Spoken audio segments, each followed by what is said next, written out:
नमस्कार. आर-पी किचनमध्ये आपलं स्वागत आहे. तर उन्हाळ्यात पोटामध्ये थंड वाटावं यासाठी मी इथं सरबत बनवणार आहे. तर यासाठी इथे 10 ते 15 पानं मी पुदिन्याचे घेतलेत. आता एकदम बारीक असे वाटून घ्यायचेत. 1 लिंबू घेतलेला आहे, ते पण कट करून घ्यायचे. अर्धा चमचा जिरे घेतलेले आहे, जिरे पावडर. तुम्हाला माझा व्हिडिओ थोडा जरी आवडला असेल तर प्लीज व्हिडिओला लाईक करा, चॅनलला सबस्क्राईब करा. सबस्क्राईब केल्यानंतर बेल आयकॉन प्रेस करायला विसरू नका. ऑलवर क्लिक करा म्हणजे माझ्या प्रत्येक व्हिडिओचे नोटिफिकेशन सगळ्यात आधी तुम्हाला येईल. हाईप या ऑप्शनवर क्लिक करून जे काही पॉईंट्स असतील ते द्यायला मात्र विसरू नका.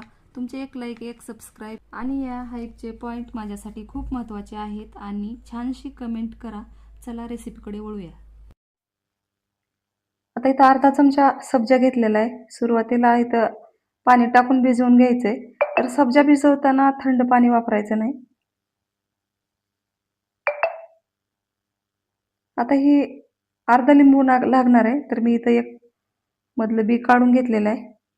आता हे पुदिना पण एकदम बारीक असा वाटून घेतलेला आहे, बघू शकता. आता ह्याच्यामध्येच 2 चमचे साखर टाकलेली आहे. आता ह्याच्यामध्ये चिमूटभर काळं मीठ आणि जिरे पावडर टाकलेलं आहे, अर्धा चमचा. आता हे सर्व एकत्र करून बारीक करून घ्यायचे. तुम्हाला जर वाटलं तर मिक्सरमध्ये वाटलं तरी चालते. आता मी इथं खलबत्त्यामध्ये बारीक करून घेतलेलं आहे, बघू शकता. आता इथं पाणी घेतलेलं आहे थोडंसं आणि थंड त्याच्यामध्ये ह्याच्यात टाकून घेतलेलं आहे. आता एका भांड्यामध्ये काढून घ्यायचे सर्व. आता तुम्हाला जेवढं सरबत बनवायचं तेवढं पाणी टाकू शकता. मी इथं 2 ग्लास सरबत बनवणार आहे. यासाठी इथं पाणी टाकलेलं आहे. आता इथं अर्धा लिंबू घेतलेला आहे, याचा रस टाकायचा याच्यामध्ये.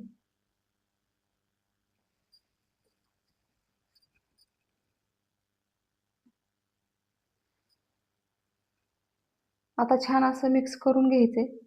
आता ही सब्जा नंतर टाकायचंय, जेव्हा सरबत प्यायला घेताल तेव्हा.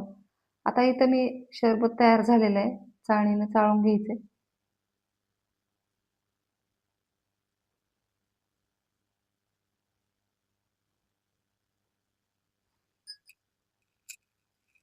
आता ह्याच्यामध्येच बर्फाचे 2 तुकडे टाकायचेत आणि ह्याच्यात 2 चमचे मी सब्जा टाकलेला आहे, बघू शकता. तर सब्जामुळे एकदम छान असं थंड वाटतं पोटात. त्यामुळे सब्जा वापरलेला एकदम छान उन्हाळ्यामध्ये. आता इथं एकदम छान असं सरबत तयार झालेलं आहे. माझ्या चॅनलला सबस्क्राईब करा, लाईक करा, शेअर करा. व्हिडिओ बघितल्याबद्दल धन्यवाद. आता ह्याच्यात थोडंसं जिरे पावडर टाकायचे.